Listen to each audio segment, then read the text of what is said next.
Assalamualaikum warahmatullahi wabarakatuh. Bersama saya, staf Bawaslu Kabupaten Bondowoso. Kali ini kita akan membahas tentang apa sih Bawaslu dan bagaimana persiapan Bawaslu dalam menghadapi pemilu 2024. Kali ini kita menghadirkan narasumber, yakni Ketua Bawaslu Kabupaten Bondowoso. Selamat sore Bapak. Selamat sore. Kali ini kita akan membahas bagaimana peran Bawaslu dalam mengawasi pemilu Bapak. Menurut Ketua Bawaslu, pemilu itu secara tertulis itu demokrasi. Apa peran Bawaslu dalam menghadapi pemilu itu, Pak? Baik, terima kasih. Jadi pemilu itu kan merupakan kesepakatan bersama ya, sebagai langkah suksesi untuk kepemimpinan nasional maupun lokal, baik di eksekutif maupun di legislatif. Jadi kalau kita bicara pemilu tidak bisa lepas dari yang namanya penyelenggara pemilu. Nah, penyelenggara pemilu kan ada yang melaksanakan pemilunya, KPU. Ya, KPU dalam hal ini dan jajarannya tentunya. Cuman satu hal yang pasti, pemilu itu kan tidak salah-salah, pasti ada aturan main. Nah, aturan main itu yang menjalankan KPU dan semuanya, termasuk peserta dan pemilih. Nah, untuk memastikan semuanya berjalan sesuai dengan aturan main, nah disinilah peran Bawaslu, yaitu bagaimana kita bisa mengawasi dan menindak kalau ada potensi atau dugaan pelanggaran. Nah, namun sebelum kita mengawasi, kita melakukan langkah-langkah yang namanya pencegahan. Jadi kalau di Bawaslu itu ada singkatnya begini, cegah, awas, tindak. Cegah, awas, tindak. Dicegah, jadi kita melakukan pencegahan. Jadi bentuk-bentuk pencegahan itu kan antara lain, jadi kita memahamkan apa itu pemilu, regulasinya seperti apa, sehingga masyarakat baik itu peserta maupun pemilih itu paham aturan pemilu seperti apa. Karena kalau berdasar pengalaman Bawaslu Bondowoso selama pemilu 2019 kemarin, potensi pelanggaran di beberapa tahapan itu terjadi, salah satunya itu karena kurang pahamnya peserta pemilu atau masyarakat atau bahkan tim sukses terhadap aturan main. Jadi bukan mereka niat mau melanggar, tidak, tapi karena mereka kurang memahami secara rigid tentang aturan main. Ambil contoh misalnya pemasangan alat peraga kampanye. Nah, tidak hanya aturan pemilu, baik itu undang-undang pemilu maupun PKPU atau Berbawaslu, ternyata ada aturan lain yang itu mengatur terkait dengan pemasangan APK misalkan. Contoh, spanduk tidak boleh direntangkan di jalan. Nah, masyarakat pada umumnya tidak tahu bahwa itu tidak boleh.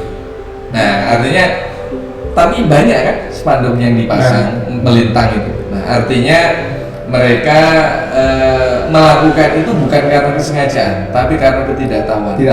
Di titik inilah fungsi pencegahan itu harus dimaksimalkan.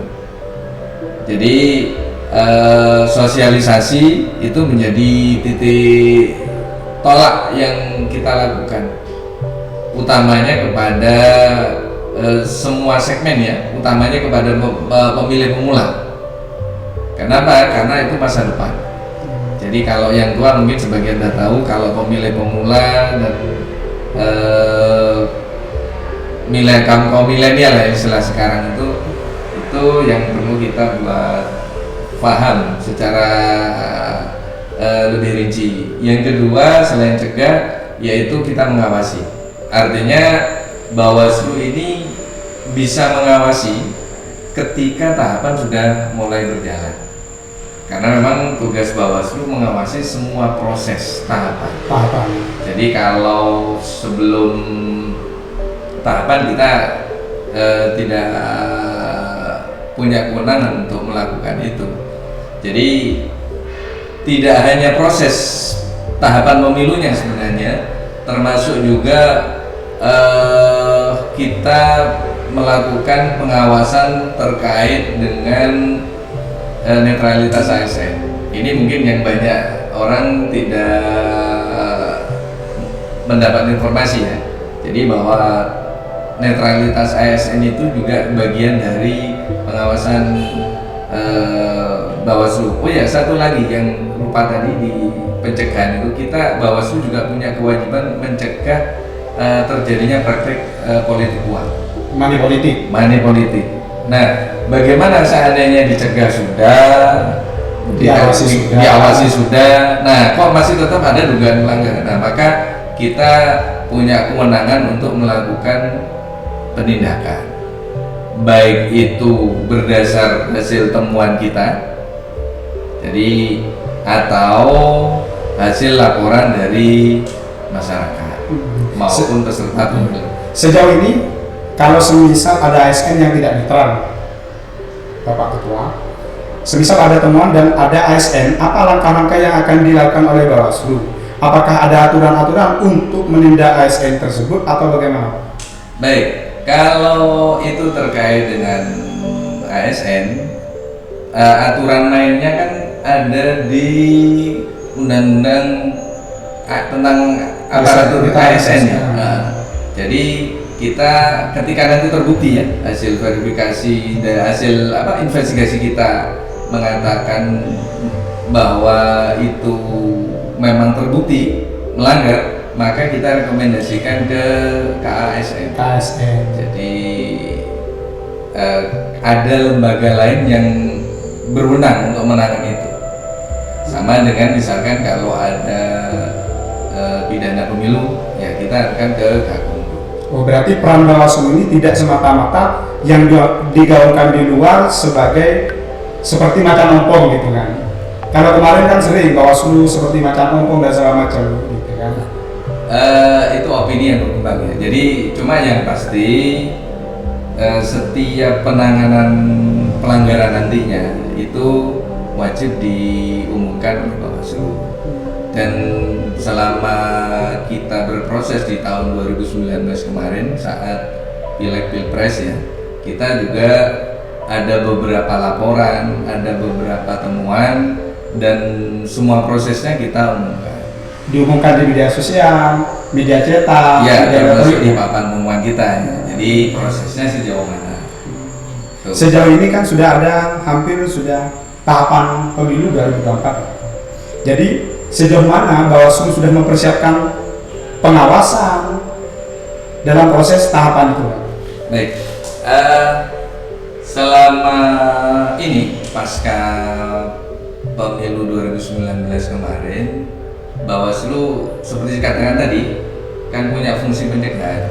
Jadi kita melakukan beberapa langkah sosialisasi dalam rangka membumikan prinsip-prinsip demokrasi, prinsip-prinsip pemilu, prinsip-prinsip pengawasan partisipatif. Jadi yang sudah dilakukan oleh Bawaslu Bondowoso dalam rangka pencegahan adalah melakukan pendidikan politik kepada terutama pemilih pemula. Jadi dengan jalan Bawaslu melakukan kerjasama dengan lembaga pendidikan, baik itu setingkat SLTA maupun perguruan tinggi, pesantren, dan juga kita berkolaborasi dan sudah melakukan MOU dengan beberapa organisasi kepemudaan yang ada di Bondowoso. Selain itu kita juga sudah membentuk yang namanya Desa Anti Money Politik dan juga Desa Pengawasan. Jadi itu beberapa langkah yang sudah dilakukan oleh Bawaslu Bondowoso. Kenapa kok dilakukan mulai tahun 2019, kok nggak dilakukan di 2024 saja? Nah, karena dalam pandangan kami Bawaslu Bondowoso menilai bahwa proses pencegahan itu harus dilakukan sedini mungkin. terutama kepada generasi muda yang notabene kan masih kosong, belum punya referensi apapun tentang pemilu. Nah, kalau itu referensi awal yang masuk, referensi yang dalam tanda kutip kurang tepat, tentu akan merugikan proses pemilu secara keseluruhan. Nah, jadi Bawaslu masuklah di situ itu, sehingga wacana awal yang masuk itu justru pemahaman dan pengetahuan kepemiluan, kepengawasan dari sudut pandang Bawaslu, di mana Bawaslu ingin memastikan pemilu yang akan datang berlangsung secara jujur, adil, dan berintegritas. Jadi selama ini kadang masyarakat bertanya-tanya, Bapak, terkait apa sih kerja Bawaslu yang sebenarnya ketika nggak ada pemilu? Yaitu tadi kan, ya, membentuk desa anti money politik, ya apa namanya kader partisipatif begitu ketuanya. Ya. Oh ya, satu lagi ada yang namanya sekolah kader pengawasan partisipatif. Jadi kalau ini level nasional ya. Jadi di Bondowoso juga ada kurang lebih sekitar 130-an kader. Jadi yang tersebar di kecamatan-kecamatan yang merupakan lulusan SKPP, istilahnya Sekolah Kader Pengawas. Yang memang diprogram oleh Bawaslu RI. Ya, diprogram oleh Bawaslu RI yang dilaksanakan baik oleh Bawaslu RI, Bawaslu Provinsi maupun dilaksanakan oleh Bawaslu Kabupaten Bondowoso sendiri. Sejauh ini peran Bawaslu dalam mengawasi pemilu, apakah hanya sebagai wasit atau penyeimbang dari KPU atau bagaimana, Pak? Seperti yang saya sampaikan tadi, jadi ada aturan main yang melaksanakan KPU, kita memastikan aturan main ini betul-betul dijalankan, kan gitu. Ya. Jadi menjaga agar aturan main ini tetap di garis. Jadi kita juga punya kewenangan selain ngawasi dan memastikan itu, kita juga seandainya ada sengketa pemilu, sengketa proses pemilu, maka Bawaslu juga berwenang untuk melakukan proses langkah-langkah untuk penyelesaian sengketa.